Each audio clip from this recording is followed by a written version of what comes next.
Market बहुत दिनों से एक रेंज के अंदर चल रहा है। आपने नोटिस किया होगा 2024 में हम क्रैश देखे थे, उसके बाद 25 में हाई लगा, लेकिन वो सस्टेन नहीं किया, वापस नीचे आ गए।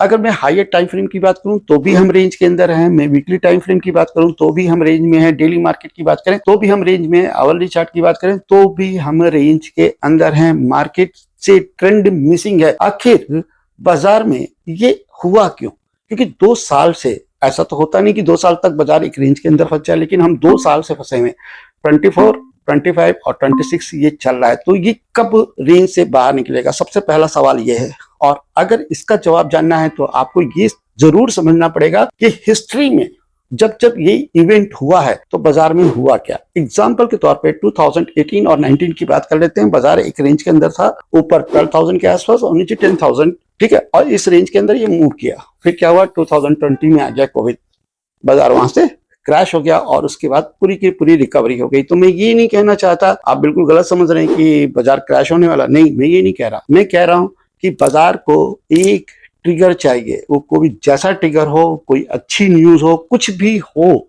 तब जाकर बाजार में मोमेंट आएगी। जब तक ये चीज नहीं होगी बाजार यहाँ से हिलने वाला नहीं है। बाजार ऐसे ही डांस करेगा, नीचे ऊपर नीचे ऊपर। और इसमें ऑप्शन सेलर्स बहुत अच्छा लीड करते हैं। आप खुद देखो ना, पूरा हफ्ता बाजार कहीं गया ही नहीं।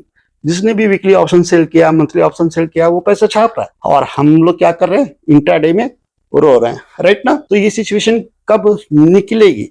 तो इस सिचुएशन से हम बाहर जब ही निकलेंगे जब हमें वो ट्रिगर मिलेगा, और वो ट्रिगर कुछ भी हो सकता है। आप आसपास ध्यान दीजिए, जियोपॉलिटिक्स क्या हो रहा है, इंडिया के अंदर क्या हो रहा है, कुछ न कुछ आपको पकता हुआ दिख रहा है। जियोपॉलिटिक्स की बात कर लीजिए, ईरान यूएस वार है, ठीक है, सीज फायर हो गया, फाइनल सीज फायर। वैसे तो ट्रम्प का है, कब सीज फायर करेगा, कब सीज फायर करेगा और कब वार कर देगा, इसका कोई अता पता नहीं। लेकिन अगर फाइनल सीज फायर हो जाए, सब कुछ सेटल हो जाए, सब कुछ चंगा हो जाए, तो बाजार में एक रैली आएगी। लेकिन अगर ये इससे बदतर हो गया तो बाजार क्रैश भी कर सकता है। तो यहाँ पर हमको बहुत ज्यादा अलर्ट रहना है, बहुत अच्छी तरीके से सोचना है और बहुत अच्छे तरीके से प्लान करना है। आप लोग पूछते हो ना, आप लोग कमेंट्स में पूछते हो ना कि सर बाजार पेन दे रहा है, समझ में नहीं आ रहा, रैंडम मूव्स आ रहे हैं। कभी ये जानने की कोशिश की कि ऐसा क्यों है?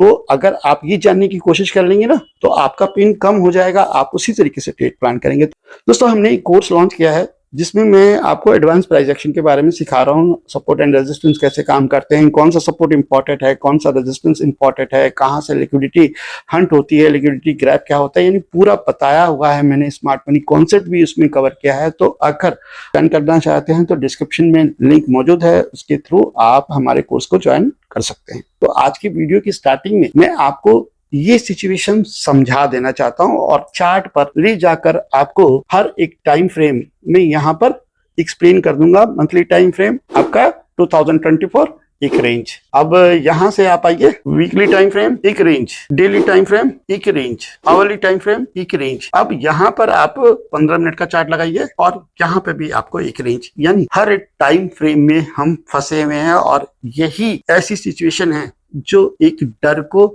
जन्म देती है कि आखिर क्या हो जाए, कोई नहीं जानता। ठीक है, अभी आपको समझ में आया कि चार्ट के हिसाब से बाजार में क्या सिचुएशन। और अब आते हैं हम आज के प्राइस एक्शन पे कि अगर मैं ये समझता हूं तो क्या मैं एक सक्सेसफुल ट्रेडर बन सकता हूं? जी हाँ, बिल्कुल आराम से बन सकते हैं। शुरुआत में आप ध्यान दे दो, 15 मिनट का चार्ट है, बाजार ओपन होता है, 30 मिनट की रेंज को ब्रेक करता है और डाउन साइड जाता है। ठीक है, यहां पर अगर आपने कॉल सेल की,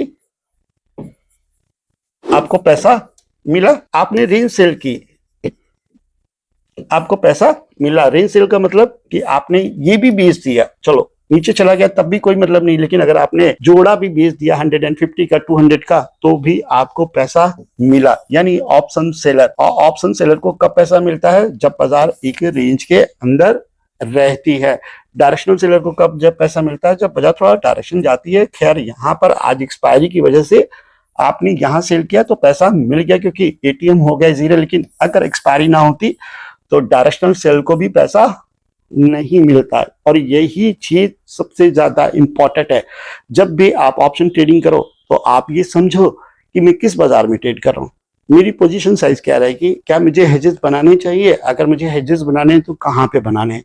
ये सब चीजें जब तक आप समझेंगे नहीं तब तक यहाँ पर अच्छे ट्रेड प्लान होंगे ही नहीं। और अगर मैं टेलीग्राम की बात कर लूं तो टेलीग्राम में मैंने यहां से आपको एक बाय दिया था, 5 पॉइंट का स्टॉप लॉस था, कट गया, ठीक है। लेकिन आप जरा ध्यान देना मैंने टारगेट क्या किया था।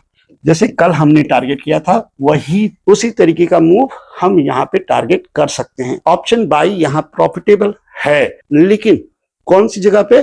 जिस जगह पर आप रिवर्सल पकड़े, आरआर को अच्छा रखें, यहां पर ऑप्शन बाई में आपको पैसा मिलेगा। लेकिन अगर ब्रेकआउट ट्रेड करेंगे तो कल भी ट्रैप हो गए आप और आज भी ट्रैप हो गए। तो आप ये जरूर समझें कि ट्रेडिंग स्टाइल कब, कहां, कैसे, कौन सी इंपॉर्टेंट होती है, तब जाकर आप कुछ अच्छा कर पाएंगे। बहुत ही कॉम्प्लिकेटेड है ट्रेडिंग, लेकिन किसके लिए? जो होप को ट्रेड करता है, जो बाजार को समझता है, उसके लिए कॉम्प्लिकेटेड नहीं है। हो सकता है किसी दिन प्रॉफिट हो जाए, किसी दिन लॉस भी हो जाए, लेकिन ओवरऑल नेट में वो प्रॉफिट में ही जाएगा। और अंडरस्टैंडिंग मार्केट की आपको हमेशा होनी ही चाहिए। खैर, अब कल है वेडनेसडे और उसका ट्रेडिंग प्लान क्या रहेगा? तो सबसे पहले तो हमें यही समझना है कि इस समय हम ट्रेड क्या कर रहे हैं।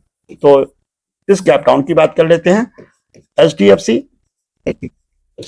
एक्सिस बैंक, यानी आप कहें तो आपका बैंकिंग सेक्टर, वो भी प्राइवेट, जिसकी वजह से हमें ये गैप डाउन देखने को मिला। और ये लेवल आज भी नहीं टूटा। लेवल क्या है आपका? 24,130 के आसपास। तो इसको हम क्या कर देते हैं? रिवाइज कर देते हैं। 24,100 इज स्ट्रॉन्गेस्ट सपोर्ट, आप इसे की सपोर्ट भी कह सकते हैं। इसके नीचे अगर जाया तो 24,050 तक आपका फर्स्ट टारगेट और 24,000 आपका सेकेंड टारगेट। उसी तरीके से अगर आपको लॉन्ग प्लान करना है तो अपसाइड में लेवल है आपका 24,270, 24,270। इसके ऊपर आप 350 के लिए इंट्राडे प्लान कर सकते हैं। लेकिन कंडीशन है कि बाजार को फ्लैट ओपन होना चाहिए, यानी बिटवीन 24,100 और 270 के बीच में बाजार ओपन होता है, तब जाकर आपको ये लेवल फॉलो करने हैं जिससे आप अपना इंट्राडे प्लान कर पाए। लेकिन अगर गैप अप और गैप डाउन हो गया तो बड़ी दिक्कत है। अब जैसे 193 पर हैं आप, मान लेते हैं कि 100 पॉइंट गैप अप हो गया, बाजार यहां खुल गया।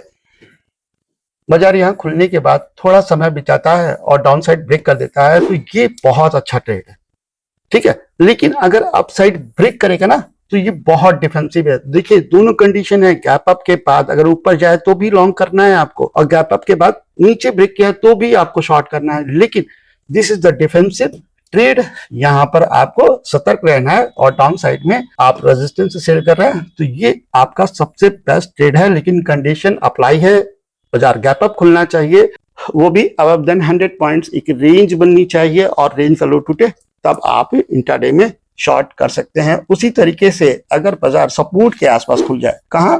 24,000 के आसपास, तो फिर आपका सेम कंडीशन अप्लाई होगा कि अगर बाजार ऊपर गया तो ये एग्रेसिव ट्रेड बनेगा और अगर नीचे गया तो फिर थोड़ा आप डिफेंसिव रहिए। यानी रेंज के अंदर आपको इंपॉर्टेंट लेवल्स मार्क करने हैं, जैसे कि 24,300, 24,000, वहां से कोई भी रिवर्सल मिले, 24,300 से प्राइस गिरता है, 350 के आसपास से प्राइस गिरता है तो आपका शॉर्ट बनेगा। उसी तरीके से 24,000 पर आया और वहां से डब्ल्यू बना तो आपका लॉन्ग बनेगा। ये सेटअप्स बहुत अच्छा काम करेंगे निफ्टी 50 इंडेक्स में। तो हमारे पास रेंज क्या निकली? रेंज निकल कर आई है करीब 24,360 और डाउन साइड में 24,000। इस रेंज को हमें रीचेक करना है, कहां? ऑप्शन चेन से। तो ऑप्शन चेन का डेटा यहां पे लगा लेते हैं। 28 जुलाई को ऑप्शन चेन के हिसाब से इंपॉर्टेंट रेजिस्टेंस या इंपॉर्टेंट सपोर्ट कौन कौन से बनते हैं, तो इस जगह पे ध्यान दीजिएगा 24,200 पर। इस समय तो सारा खेल किसमें है? एटीएम पर ही है। यहां देखिए 95,21,000, यानी जम के पैसा कमा रहा है ऑप्शन सेलर, छप्पर फाड़ के पैसा निकाल रहा है वो। एटीएम पर ही सबसे मजबूत क्वांटिटी खड़ी हो जा रही है आजकल। अब जाके ओआई देखेंगे, कॉल ओआई में, तो यहां पर भी आपको सबसे मजबूत क्वांटिटी नहीं मिलेगी क्योंकि सारा पैसा एटीएम पे ही मिल रहा है। और उसी तरीके से अगर आप पुट में भी देखेंगे तो भी आपको इसके बराबर क्वांटिटी नहीं मिलेगी। यहीं से समझ जाइए कि किस तरीके की बाजार में रेंज है। 24,300 पर आपको सेकेंड लास्ट क्वांटिटी मिलती है, ठीक है, 300, 350 के आसपास। तो ये रेजिस्टेंस आपका एज इट इज है। उसी तरीके से अगर हम यहाँ जाते हैं 24,000 पर, तो भी हमें सेकेंड लास्ट ओआई देखने को मिलता है। तो ऑप्शन चेन के हिसाब से भी हमें यही रेंज मिलती है। 24,300 एक इम्पोर्टेंट की रेजिस्टेंस है, 24,000 एक इम्पोर्टेंट सपोर्ट है। इसके आसपास रिवर्सल्स बहुत अच्छे बन सकते हैं। ठीक है, चीजें क्लियर है। अब यहाँ वापस आते हैं हम और अब बात करेंगे सेंसेक्स की। क्या सेंसेक्स की एक्सपायरी जो कि परसों है, उसमें कुछ कांड होगा? अभी आप देखो, ठीक है, 78,277 का हाई है। HDFC bank, axis bank, Kotak bank मर गैप डाउन, लेकिन ये दिख रहे हो आप, जाहिर नहीं रहा नीचे। अगर इसके नीचे गया तो फिर एक संभावना है कि यहां पर तक हम जा सकते हैं। अच्छा, ये लेवल कौन सा है? ये लेवल है आपका 77,300, यानी 77,300। क्लोज कहाँ हुए हैं? 77,471 पर। तो 77,300 के नीचे आपका फर्स्ट टारगेट 77,100 है। उसके फर्दर नीचे गया तो बाजार में और मूवमेंट आ सकती है, लेकिन इस लेवल पर आपको मोस्ट प्रॉफिट बुक करके ये देखना है कि क्या डब्ल्यू पैटर्न बन रहा है। अगर डब्ल्यू पैटर्न यहां से देखने को मिले, जैसे कि प्रीवियस डेज में हमको देखने को मिला है, तो ये जो लॉन्ग है सपोर्ट से, ये सबसे अच्छा ट्रेड है। ठीक है, लेकिन बाजार देगा कि नहीं देगा ये एक अलग बात है। इसी वजह से मैं कह रहा हूं कि 77,300 से शॉर्ट करके मोस्टली प्रॉफिट आपका 77,100 77,000 पे बुक हो जाएगा। और उसी तरीके से आपका यहां पर 77,900 का लेवल है 77,900 का, जिसका टारगेट है 78,300। ये इंपॉर्टेंट रेजिस्टेंस है। और अगर यहां से कोई एम पैटर्न मिला तो आपका शॉर्ट बनेगा। रेंज प्ले करने के लिए तैयार रहें और साथ में कहीं पर भी प्रॉफिट बुकिंग आए, कहीं पर भी आपको ब्रेकआउट देखने को मिले तो फिर आप नई पोजीशन बना सकते हैं। लेकिन सबसे पहले आप ये याद रखिएगा कि रेंज के अंदर हम प्ले कर रहे हैं और हमें उसी तरीके का ट्रेडिंग स्टाइल कॉपी करना है, बिल्कुल एज इट इज फॉलो करना है। ब्रेकआउट आ जाएगा, नया ट्रेड ले लेंगे 20 रुपए जोधा को, और या किसी भी ब्रोकर को ज्यादा दे देंगे, कोई दिक्कत नहीं, लेकिन पहले प्रॉफिट जगह पे बुक होना चाहिए। तो ये थी आज की एनालिसिस। होप आप इस एनालिसिस को पसंद करेंगे, मैं उम्मीद करता हूं आप अप्रिशिएट भी करेंगे। अगर कोई क्वेश्चंस हो, कमेंट बॉक्स खुला हुआ है, उसमें जाकर आप अपने क्वेश्चंस